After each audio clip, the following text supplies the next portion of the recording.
विशाल जनसभा को संबोधित करने के लिए माननीय कांग्रेस अध्यक्ष मल्लिकार्जुन खड़गे जी और हमारे नेता राहुल जी महू आएंगे, जो कि बाबा साहेब की जन्मस्थली है।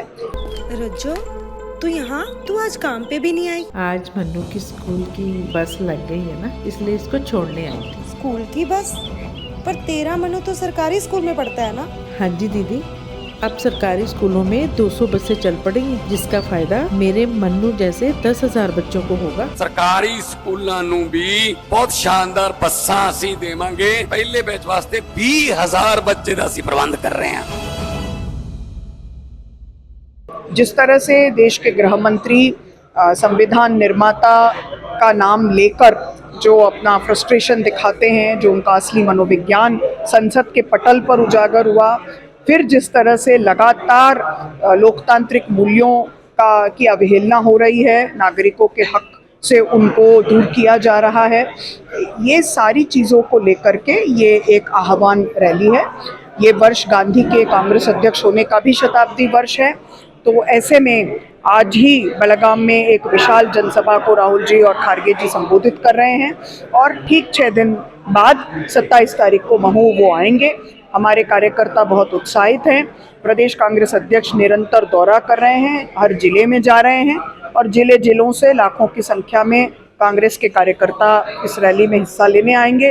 कांग्रेस के वर्किंग कमेटी के सदस्यगण और देश भर के जो हमारे मुख्यमंत्री, पूर्व मुख्यमंत्री और सीनियर लीडर्स हैं, वो सब इसमें शिरकत करने के लिए आएंगे। ये रैली जनसभा के रूप में है और उसके बाद वर्ष भर के कार्यक्रम संवैधानिक मूल्यों को लेकर के दिए गए हैं, जो कि गांव-गांव में, हर मोहल्ले में पहुंचाने का प्रयास है। So one, I would say that when we talk about regional parties, we have to recognize the fact that India is a union of state with federal features. This is what is exactly written in our constitution. And today the federalism is under attack. When today the federalism is under attack, when the states do not get their share in the GST, federalism is under attack. When we talk about NEET, when we talk about one language being imposed upon others, then federalism is under attack. When the regional sensitivities and sensibilities are not taken into cognizance, federalism is under attack. And this kind of an attack on federalism is actually very counterproductive for the union of state, because this may actually give rise to the kind of secessionism which we should not be tolerating. And those kind of voices are already getting heard. And this is not a very safe situation for us. खास तौर पर हमारे दक्षिण भारत में जिस तरह से हो रहा है, जिस तरह से आज नॉर्थ ईस्ट में हो रहा है, और जिस तरह से चाइना अपने चाइनीज इंपीरियलिज्म के साथ हमारे इर्द गिर्द घेराबंदी कर रही है, ऐसे माहौल में अगर हमारे फेडरलिज्म पर अटैक होता है तो वो हमारे देश की अखंडता के लिए बिल्कुल सही नहीं है। जहां तक वन नेशन वन इलेक्शन का सवाल है, मैं कहना चाहती हूँ 1952 के सारे चुनाव तो एक साथ ही हुए थे, लेकिन उसके बाद अलग अलग राज्यों में अलग अलग राजनीतिक परिस्थितियों के चलते उनके इलेक्शन का टाइम फ्रेम अलग अलग हुआ।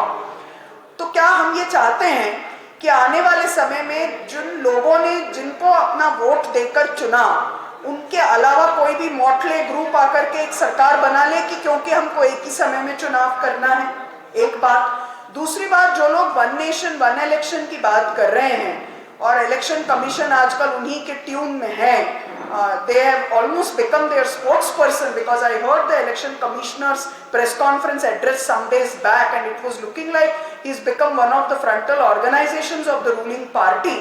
तो मुझे उनको ये पूछना है कि फिर Jammu Kashmir, Maharashtra, Delhi and Haryana, they had huge opportunity to do at least one election for 4 states. क्यों नहीं किया? In the name of election preparedness क्यों नहीं किया? Because जो मनूवरिंग करना था वो एक होने पर हो नहीं सकता था, और इसकी वजह से हमको ये डीप स्टेट का इन्वॉल्वमेंट दिखता है और ये हमारे लिए बिल्कुल ठीक नहीं।